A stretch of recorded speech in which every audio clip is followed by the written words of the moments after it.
Bismillah, Assalamualaikum warahmatullahi wabarakatuh. Izin Bapak Ibu sekalian, pada lampiran 11 ini kita akan kami akan mempresentasikan kontak pelaksanaan swaklola. Beberapa hal yang menjadi fokus atau menjadi perhatian dalam substansi dalam kontak swaklola ini.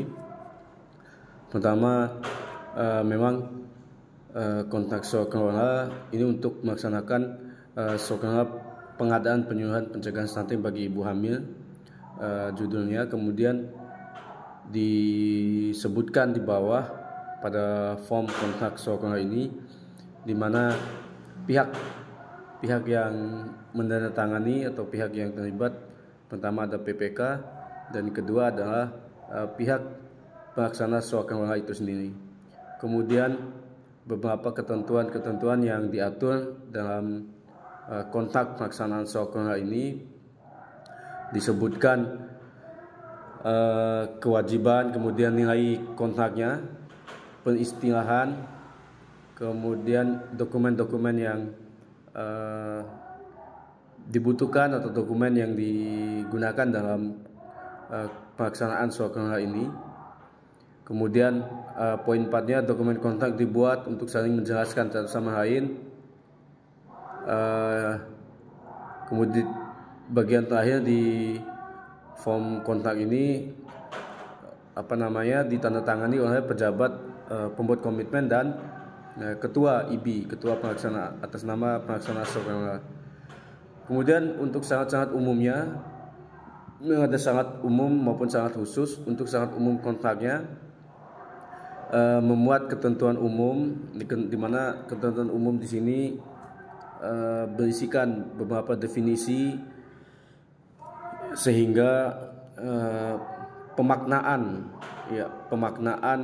kata, kemudian pemaknaan istilah di dalam kontrak ini menjadi lebih jelas terhadap apa yang dimaksud dengan istilah-istilah yang digunakan.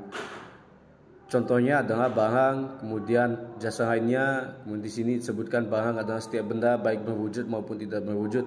Ini menjadi definisi yang kemudian ketika kita menemukan atau mendefinisikan kata-kata ini, maka akan ditemukan menjadi lebih jelas di dalam kontrak ini. Kemudian penerapannya, bahasa dan hukum ini masih sangat umumnya, perbuatan yang dilarang dan disanksi. Kemudian korespondensi, wakil sah para pihak, perpajakan, pengalihan, pengabaian, dan 10 adalah kemitraan. Kemudian bagian B adalah pelaksanaan kontrak, itu memuat jangka waktu pelaksanaan pekerjaannya, kapan pekerjaan ini, kemudian fasilitas yang diberikan pejabat penandatangan kontrak,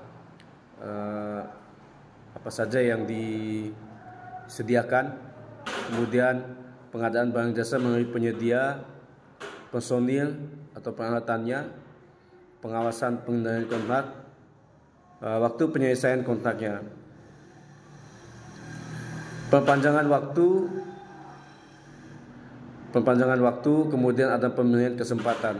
Jadi pemilihan kesempatan ini dimaksudkan jika dalam hal pelaksanaan swaklola penyedia gagal menyelesaikan pekerjaan sampai masa pelaksanaan kontrak berakhir, namun PPK menilai bahwa penyedia atau pelaksana swaklola ini masih mampu untuk menyelesaikan pekerjaannya, maka diberikan kesempatan untuk menyelesaikan pekerjaan tersebut.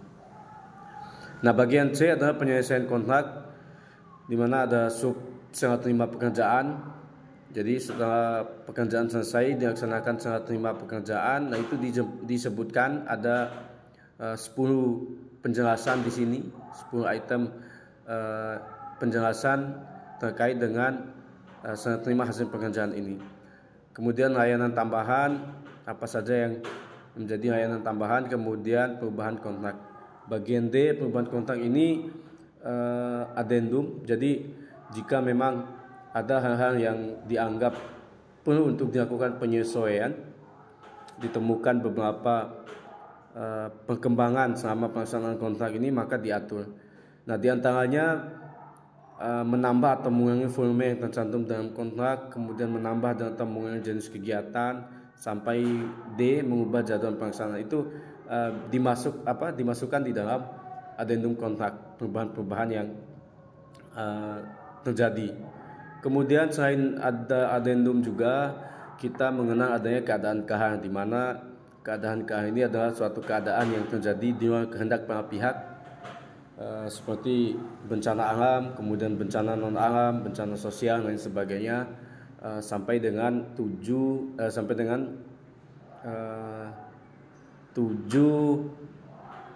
gangguan industri lainnya sebagaimana dinyatakan melalui keputusan bersama Menteri Keuangan dan Menteri Teknis terkait. Nah, itu keadaan KH diatur juga di dalam kontrak pelaksanaan sekolah ini. Kemudian untuk bagian E itu ada penghentian dan pemutusan kontrak. Jadi pejabat penandatangan kontrak atau PPK itu berhak menghentikan atau memutuskan kontrak apabila memang dinilai penyedia atau pelaksana sekolah tidak lagi memenuhi kewajibannya sesuai dengan ketentuan dalam kontrak. Pemutusan kontrak ini dapat dilakukan oleh pejabat penandatangan kontrak tadi seperti yang disampaikan oleh PPK. Kemudian pemutusan kontrak oleh pelaksana sekolah dalam hal pemutusan ini apabila satu pejabat penandatangan kontrak memerintahkan pelaksana sekolah secara terus untuk menunda pelaksanaan pekerjaan atau kelanjutan pekerjaan, dan perintah tersebut tidak ditarik selama waktu yang disepakati sebagaimana tercantum dalam SSKK. Pejabat penandatangan kontrak tidak menerbitkan surat perintah pembayaran untuk pembayaran tagihan angsuran sesuai dengan jangka waktu yang disepakati. Jadi bisa juga diputuskan kontraknya oleh penyedia.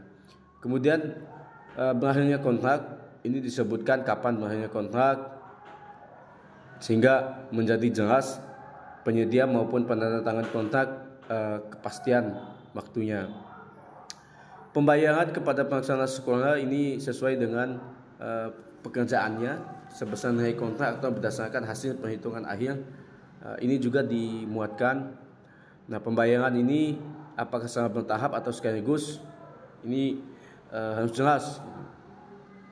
Penangguhan pembayaran juga. Kemudian bagian G, penyelesaian perselisihan. Penyelesaian perselisihan ini apakah itikat baik atau penyelesaian perselisihan yang dilaksanakan musyawarah atas semua perselisihan timbul atau berhubungan dengan kontrak ini, atau interpretasinya selama atau setelah pelaksanaan pekerjaan sekolah ini secara musyawarah dan damai. Kemudian yang bagian H lain-lain itu mencakup substansi penggunaan dokumen kontrak dan informasi.